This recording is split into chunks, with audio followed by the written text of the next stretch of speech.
আরজি কর কাণ্ড নিয়ে বিস্ফোরক অভিযোগ করেছেন নির্যাতিতার মা বাবা। সিবিআই এর বিরুদ্ধে তারা একগুচ্ছ অভিযোগ আগে থেকেই করছিলেন, কিন্তু এবার একেবারে মারাত্মক অভিযোগ তাদের। টাকা নিয়ে তদন্ত ধামাচাপা দেওয়ার চেষ্টা সিবিআই এর। সিবিআই কোনো কাজ করছে না। সিবিআই এমন ভাবে চাপ দিচ্ছে যাতে কেউ মুখ না খোলে। কোর্টে পেশ করা সিবিআই রিপোর্টে প্রচুর গরমিল রয়েছে। অভিযোগ অভয়ার পরিবারের। রাজ্য সরকারের ভূমিকাতেও প্রশ্ন অভয়ার পরিবারের। সাহায্যের অনুরোধ করে প্রধানমন্ত্রীকে চিঠি দেওয়া হয়েছে। স্বরাষ্ট্র দপ্তরের সঙ্গে কথা বলতে বলা হয়, একটি ফোন নম্বরও দেন।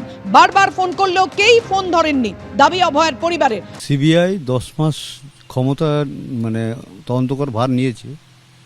আজ পর্যন্ত সিবিআই যদি কিছু কাজ করে থাকে, যদি কেউ জিজ্ঞেস করে বা কেউ বলে, সেটা শূন্য, কিছুই করেনি। 10 মাসে সিবিআই, কলকাতা পুলিশ 4 দিনে যা করেছিল, সিবিআই 10 মাসে সেই কাজটাই শিলমোহর দিয়ে শিয়ালদা কোর্টে একটা সঞ্জয় রায়কে উপস্থিত করে, যেটা কলকাতা পুলিশই গ্রেপ্তার করেছিল সঞ্জয় রায়কে, সেটার উপরে শিলমোহর দিয়েছে। এবং সীমা পাউজা নিজে কোর্টে দাঁড়িয়ে বলেছেন যে আমি কিছু করিনি, কলকাতা পুলিশ যা করেছিল সেটা ম্যাগনিফাইং গ্লাসের নিচে দেখেছি এবং কিছু বিজ্ঞানসম্মত তথ্য প্রযুক্তির সাহায্যে কিছু তথ্য প্রমাণ যুক্ত করে একটা চেন অফ ইভেন্ট তৈরি করে সঞ্জয়কে আসামি তৈরি করে কোর্টে পেশ করেছি। এবং এটা পরিষ্কার হয়ে গেছে আমাদের, আমরা বিচার চেয়েছিলাম, ওরা এখন বলতে চাইছে আমরা তো একজনকে অ্যাকিউজ করে দিয়েছি, আমরা তো সঞ্জয়কে যাবজ্জীবন দিয়ে দিয়েছি, আবার কি চাই আপনাদের?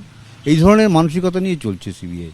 সেটা পুরো হাইকোর্টের সামনে এরা প্রতি সময় প্রতি মুহূর্তে প্রতিফলিত হচ্ছে। এমন কি কোনো তথ্য প্রমাণ আপনাদের হাতে আছে যা দিয়ে আপনারা মনে করছেন যে সিবিআই সিএফএসএল এর যে সমস্ত রিপোর্ট প্রকাশ্যে এনেছে, চাষিদের সঙ্গে দিয়েছে, সেখানেই অনেক তথ্য প্রমাণ আছে যাতে বোঝাই যাচ্ছে অন্য অন্য অ্যাকুয়েজ আছে। যেমন ডিএনএ রিপোর্টেই বোঝা যাচ্ছে সেখানে অন্যের উপস্থিতি বোঝা যাচ্ছে।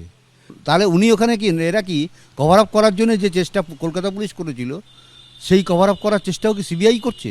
আমাদের এই প্রশ্নটা সমস্ত সবার কাছে থাকবে। এবং গতকাল আমরা সিবিআইয়ের কাছেও এই প্রশ্ন রেখেছি এবং জজের সামনেও তুলে ধরেছি কত কথাটা, যে এটা কি হচ্ছে নাকি। যে আমি হলপ করে বলতে পারি আমার মেয়ে কোথায় খুন হয়েছে, কিভাবে খুন হয়েছে এবং কি পজিশনে খুন হয়েছে, সমস্ত কিছু সিবিআই জানে। কারা কারা খুন করেছে সমস্ত কিছু সিবিআই জানে, কিন্তু সিবিআই প্রকাশ্যে আনছে না। সেটা পরিষ্কার যদি বলতে হয়, সিবিআই আমাদের কাছে তথ্য প্রমাণ নেই, সিবিআই অনেক টাকার বিনিময়ে এই কাজটা করছে। পোস্টমর্টম রিপোর্ট যেখানে বলছে রাত্রির 12টা থেকে সকাল 6টা অবধি আমার মেয়ের মৃত্যুর টাইম, রাত্রির 12টা থেকে সকাল 6টা পর্যন্ত তার সঙ্গে যারা ছিল, যারা তার সঙ্গে খাওয়া দাওয়া করেছে, তাদের কেন এখনও পুলিশে হেফাজতে নেওয়া হয়নি, তারা কেন হসপিটালে ঘুরে বেড়াচ্ছে এখনও, তারা সব জানে। এবং সন্দীপ ঘোষ, আমার মেয়ের যে ভিপি সুমিত তফাদার, এবং তখনকার যে এইচওডি ছিল অরুণাভ দত্ত চৌধুরী, এনারাও সব জানেন। এনারা কোনোদিন আমাদের সঙ্গে দেখা করেননি আজ পর্যন্ত।